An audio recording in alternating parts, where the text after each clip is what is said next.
Hello. I'm Amy. I'm a reporter at Sifted. Sifted, if you don't know about Sifted, we are the Financial Times is a kind of Financial Times spin-out, and we write about startups and tech around Europe. We've been going for about a year, and one of the very first interviews I did was actually I got a nice trip from London to Barcelona to meet Glovo.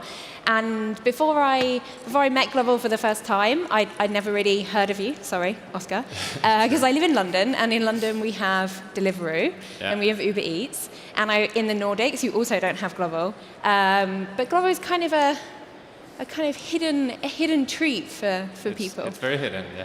And I think what's super interesting is you chose not to go to the UK. You chose not to come to the Nordics. Tell us about that. Why didn't you even bother going there? Yeah, look, so to give you some context, the beginnings of Glovo were very humble and, let's say, not very ambitious. We never planned to be a global food delivery company. We just found ourselves in Spain and Italy with a product that was beating or was better than the local competitors, which at that time was Uber Eats, Deliveroo, and especially Just Eat. Just Eat was the big player. And we, laser focused on these two countries, Spain and Italy. We had a product that was better in the sense that we deliver everything beyond food. Yep. Even though we, 3/4 or 80% of our orders are food delivery, there's a 20% of the orders that are groceries, pharmacy, send some flowers, which, again, it's only 20%, but emotionally for the user, it weighs a lot, right? Yep. When you can pick up your keys that you forgot at home, even if it happens once every 3 months. So once we could crack these two markets, we just got ambitious, and we looked at the entire world. We chose to go to LATAM, and we chose to go to not very competitive markets. That was very clear for us that even though our product is one step further than any other food delivery company in terms of value proposition, that's usually not enough to go to a city like London and disrupt a market that is very penetrated on food delivery. Yeah. So how did you what went into assessing the kind of countries that you would go to? Like what made you decide, okay, we're going to go to this place in Latin America? So there's a very long process of how we green light or red light countries to go to. The biggest questions we ask is, are we going to disrupt, are we going to lead or co-lead the food delivery space? Mm-hmm. If it's a clear yes, because either there's no competition or the local competitors, we think they're disruptible, right? They have a service and selection that we can beat. Then we go deeper, and then we go into the unit economics, the legal model, the cost, and etc. We started with LATAM. Yeah. For us, being from Spain, was kind of easier for us to do that move just because of language and a little bit of culture. What was different? What did you go to? You went to Latin America and you're like, hey, they speak Spanish. This is going to be easy. Like, what were some things where you were like, oh, this is not Spain? Yeah, first of all, whenever you get out of Europe, everything around payments and credit cards gets very messed up. Mm-hmm. If you want to have a good acceptance rate for any credit card, you need to localize and develop a lot of localized products. That was big. And then, we related to payments. When we launched in Argentina, we thought we could run a business without cash. Right. We thought that people would put their cards in an app that was new to them. And the local teams told us that was a terrible idea. We launched without cash on delivery, and we just had to pull back. Right. And we had to develop cash almost overnight. So the ability for users to pay with cash. And cash is terribly complex. Now we've built a process that is scaling very well. But cash has two secondary effects. One is, so the fact that your couriers are building up cash that they hold in their pockets, one is very dangerous because at some point they're gonna fraud. They're just gonna leave the platform because they're accumulating a lot of cash. Two, if the word spreads around the city that all these couriers with the yellow backpacks are driving with a lot of cash in their pockets, that's also very dangerous, right? Yeah. Because they can get stopped and robbed. So that was probably the biggest thing that we had to develop almost overnight. So how does it work? How do you stop them all just stealing from you or being stolen from? So we've developed a system that is working very well, where basically the couriers, they deposit cash on every store or restaurant they go to. So there's an algorithm that basically optimizes the cash on the pocket to the minimal. Right. So they collect cash from users, and depending on the cash they have, they deposit that in. So we're using our own partners in the cities, our stores, restaurants or stores, whatever, to deposit that cash. Okay. And then were there any kind of cultural differences in terms of like how people actually like use the service or what they want delivered that's different? Yeah. So we realized that our multi-category value proposition was bigger in LATAM. Mm-hmm. And then we saw that in emerging markets as well. And we think that's simply a culture habit. So in Argentina, again, for example, everyone there has been used to grocery, pharmacy, flour delivery offline. Right. So everyone had a phone they could call, like, hey, can you bring me this from the pharmacy? Which doesn't happen in Europe. It just doesn't exist. And therefore, the value proposition is a lot more clear for them, right? It's just bringing that experience online. Yeah. So we see higher rates of multi-category or non-restaurants in LATAM. And then culture-wise, not really. It's been more dependent on competition. We've seen more rational and more irrational competition depending on the markets. Our biggest surprise was, we came to realize that it doesn't matter the country, how developed or how emerging it is. If you offer the right service and selection and pricing in a big city, food delivery is going to work very well. No? And I think we had this light bulb moment when we launched in Morocco, and then we launched in Ivory Coast. That it just worked. There's very big cities. Our two fastest growth stories have been in Ukraine and Kazakhstan. Okay. Which are probably countries that, if someone told me that someone told me 2 years ago that we would be there 2 years ago, I would say, no way. Yeah. But, and what else has been tweaked around the product? I think you told me the way you deliver in Ukraine is different from based on weather. Also. Yeah, Romania was the first country where we had snow. Right.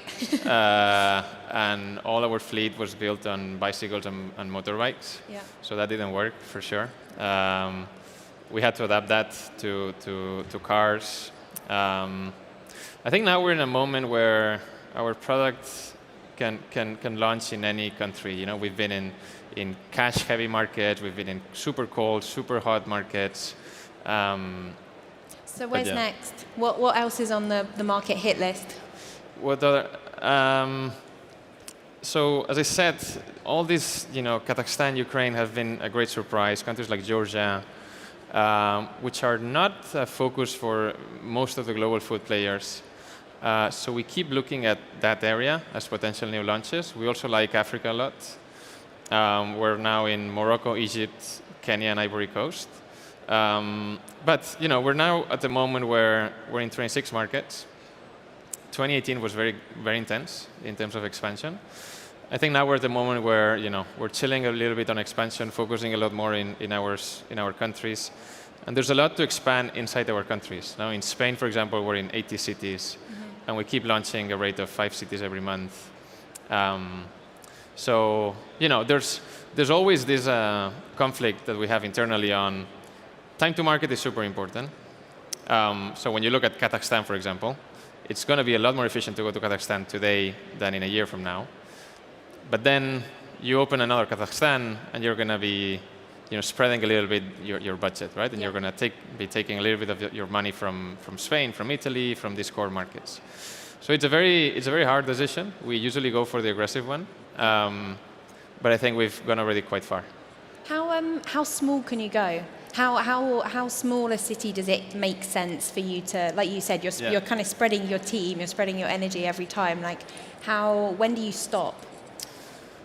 That's a question that we still haven't answered. Again, we still haven't found the limit of in what size of city does building a fleet of couriers make sense because you're never going to build enough capillarity or efficiency. In Spain, we're now launching cities of 50,000 couriers. Yep. Sorry, 50,000 population, and we're seeing good economics. So that's the last limit that we have for now. Okay, and so when you move to a new market, so when you went to Kazakhstan, for example, like what does that actually mean? Who goes there? Who runs that? Like how do you tell the people of Kazakhstan that they can join Glovo and become a courier? So that's I think one of the things we've done the best. I think because it was right after cracking Spain and Italy that we realized that hey, if you go into a market and we go very fast, in markets where food delivery is still not disrupted, we're going to build very efficiently a very solid businesses in all of. But we had to run a lot because we had Uber Eats and other global players also expanding. Yeah. What we did was we started building a launchers training school in Barcelona, our headquarters. So we just looked for very smart, young, very resourceful people that basically signed up for an adventure. And we trained them for 2 months. Culture was very important, so we insisted a lot on culture because at the end of the day, these are the launchers that are going to be building teams. And this is what allowed us to have like in parallel a lot of different launchers going to green light or red light and then launch a new country. They were the first ones to hit the ground. They were the first ones to start hiring, building the operations.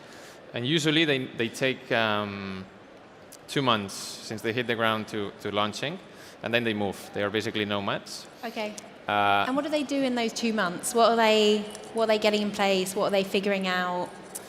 So we're a three-side marketplace, right? We have users, partners, and couriers. The last one, couriers, you can build up very fast.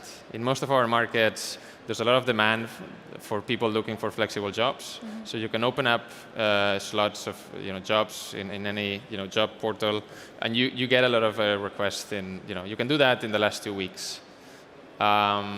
At the beginning, it's mostly about building the partners, the restaurants and other stores list, and start signing all those partnerships. And then, of course, what comes last is the users, right? Okay. Once you've launched, you soft launch first, and then we start building in market. And they do a lot of hiring. How many different markets might they open? Do they burn out? They burn out, and we've tracked this, and it's part of the plan. We've seen some people burning out after 2 or 3. Right. We have some anomalies that they're still launching countries and they love it as a way of living. The thing is, these people, these launchers, they build so much experience at the local level that headquarters doesn't have. Yeah. That they always find amazing opportunities in headquarters. No? So whenever they say, "Hey, this is enough," yeah, they go back and take cool roles in headquarters. What kind of roles do they take when they retire? So a lot of operations, a lot of sales. Some of them they just love so much one of the countries they launched that they stayed as country managers. Okay. Yeah. And are there what countries have you kind of investigated or even launched in that just haven't worked out? So our most expensive or cheap learning was Brazil. Okay, what happened in Brazil? What happened in Brazil? So it was at the beginning of let's go global, and when we got very ambitious, we looked at Brazil, and there was a local competitor there called iFood, and we said, look, iFood is one of these Generation 1 companies, similar to Just Eat, terrible product, bad service. We can disrupt it with our product. We went there, and we realized it was a very different story. Now, iFood was amazing in everything that I just said, in service, in selection, in pricing, a lot of budget, plus just the cost of running a business in Brazil, people-wise and media-wise, are super expensive.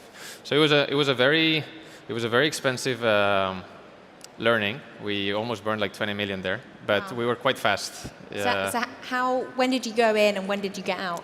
We went in on January. We decided to go out on September. Yep. We tried to solve whatever we had built, which was not bad, especially in terms of partners and service, and we couldn't. There was no interest, and we just pulled back. Okay. We know of another competitor of us that entered at the same time. They're burning 20 million every month there, and I think they still have very low chances of winning. So that's why I say it was a very expensive learning, but in some, in some sense, it was also very cheap. So to go back to the beginning of Glovo, obviously you're in a super competitive market, and I know it was hard to raise money at the start. How, when you're kind of a few years behind the competition, they've raised loads of money, how the hell do you go to investors and convince them, like, I know we're late to the party, but honestly, give us a shot? Give us a shot, yeah. I mean, reality is that we didn't convince them. Most of them. We've had terrible times with fundraising. It's been really, really tough. I remember our Series B was probably the toughest because it was in this moment when the local ecosystem in Spain was definitely not enough. We were trying to raise between 10 and 20. And in Spain at that time, you could maximum do raise maximum 5 million. And when you went to London or Paris, they just looked at you like, who are you? This is a Spanish business. We were trying to raise 15 million. Deliveroo had just announced, I think, 400 million.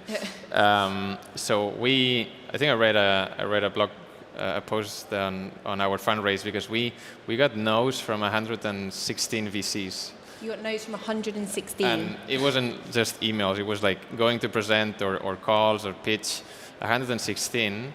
And then magically, we had a Rakuten that had invested a little bit on mobility, and they liked a lot the space.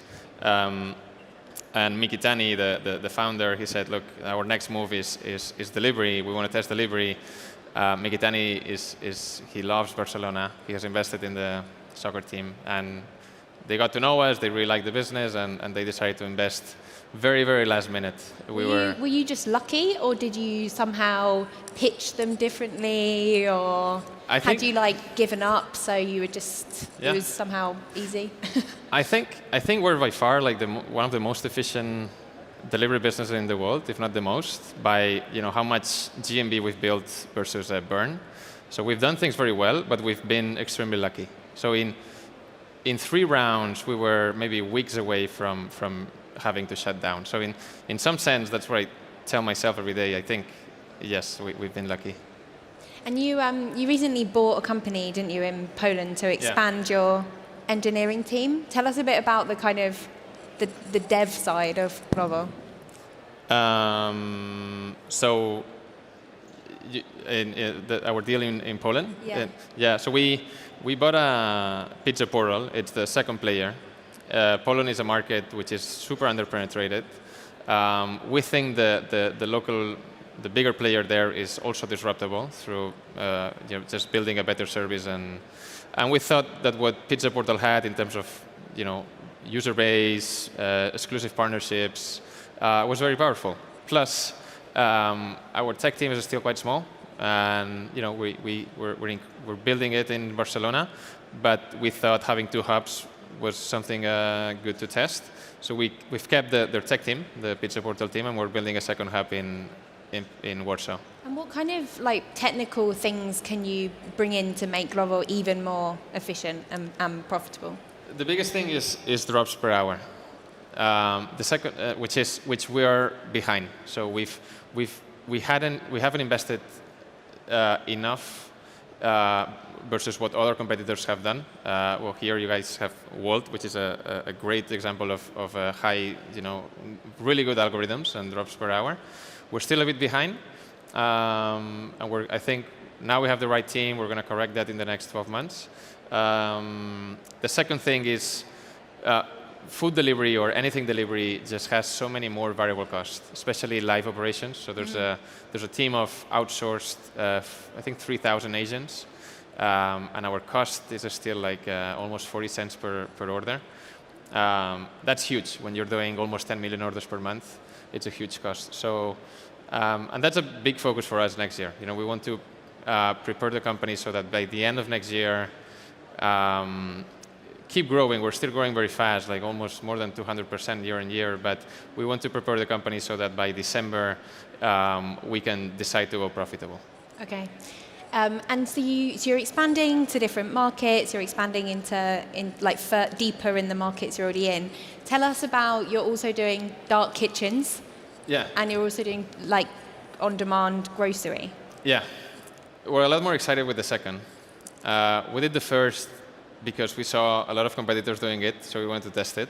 And it's going well. We have 8 dark kitchens that basically we invite our best partners in the city to take a slot in our dark kitchens. That it's a service for our favorite partners that they like. What we're more excited about is our grocery business. And there we're doing 2 things. One is we're partnering with the biggest retailers in the world, with Carrefours and Walmarts, so that the users can find their brands in our app.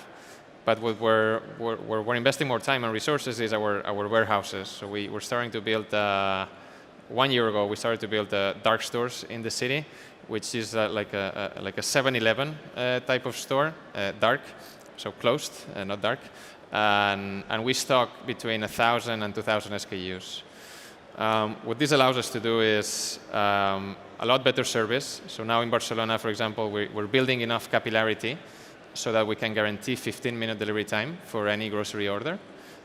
We think this is big. Today, delivery times is around 25, it's decent. And yeah, we have like 10 around the world. It's a model that we're very excited about. Why does it make sense for you? That's a whole nother like can of worms that open up. You've got to deal with like fresh food. Yeah. You've got to make it still super fast. You've got your couriers going to restaurants and already going to pharmacies and flower shops, and now also these stores. Yeah. Like, why do it? For sure, all this multi-category adds a lot of inefficiency. I think we're just following what our users are telling us, right? Before we started doing dark stores, people were already ordering a lot of grocery orders. And usually it's your highest quality users, those that are multi-category, they have a much higher lifetime value and much higher quality. So we're just improving the service through building dark stores or other things. Assuming this cost of extra inefficiency. Yeah. And what do you think that will work equally well across the world in all your different markets? So there's some markets to the store. So I do think maybe more emerging markets, the adoption we're seeing faster adoption on groceries and other categories. Spain and Italy, they're also catching up, and they're going to take a bit longer. Okay. And what about the dark kitchens? You said you're not as excited about them as Deliveroo and Uber Eats seems to be. Why is that? So we're very excited about food delivery as an industry moving slowly or fast towards more dark kitchen businesses. Because it just makes the entire industry more efficient, the costs for our partners go down, these cost efficiencies will end up passing into the user, so users will be able to eat for delivery cheaper. Mm-hmm. That's great that it's happening. What we're still discussing is, are we going to be a real estate company, right? With, Travis Kalanick and all these other companies raising money now to build really good dark kitchens for restaurants. Are we really going to be able to, to have dark kitchens that are as good as them? That's an open question that we have today, and I'm sure, Wilshu also has it. Yeah. But the reality is it's quite cheap to test and run. Okay, and so Glovo is the kind of everything app. That's your kind of line. Yeah. Where else can that go? Like, we've spoken about dark kitchens, we've spoken about grocery. There's all the things you already deliver. What else can be kind of taken around? I think how we look at our vision is any pain point for a citizen, we want to solve it, right? Or we want to digitalize it. Imagine things like reservations, ticketing, home services. No, you need a cleaning service or fixing anything at home. We just launched a very small test in Argentina where we added scooters we bought 300 scooters. Like the kick scooters. Kick scooters, yeah. Okay. It was a test. We don't plan to go into operaters, but so Glovo isn't spinning out to become a scooter business as well. No, but look, we thought let's test it. It was very cheap to launch it, and if it works, why not start building a marketplace, no? And integrating with. Reality is people open our app every 3 days in average, right? That's a very high frequency app. So you can start adding anything that you can think of for a citizen. But I think our big focus today is groceries. Okay. There's nothing else around, like what else can be transported, or what, I guess, is the goal for you to be an app that people open every day, every few hours? Like what's the goal there? We haven't defined it that way for now. We do track very, very, very hard the percentage of users that move to other categories, because we know that when they do this jump, their lifetime value will go up a lot. No? It becomes a much more sticky app. Yeah. Okay. Final question, the tricky one: food delivery. It's been very hard for people to become profitable in lots of their markets. Like, how are you actually going to do that? I think there's a lot of companies making a lot of profit with food delivery, both Generation 1 and Generation 2. We have a couple of countries that are not only gross margin, but bottom line a bit profitable. And I think it's a matter of time. I think launching these businesses in new cities, building the right efficiency and capillarity takes time. As I said, in Spain, we're still launching 10 cities every week, every month. So every new city, you have to start from zero and with very negative margins. So I think it's a matter of time. Okay, amazing. Final plug from me. We at Sifted have just written a big report on the food delivery sector. So if you're interested, please head to our website, sign up to receive it. There's an interview with Oscar there for more. Thank Thanks. you.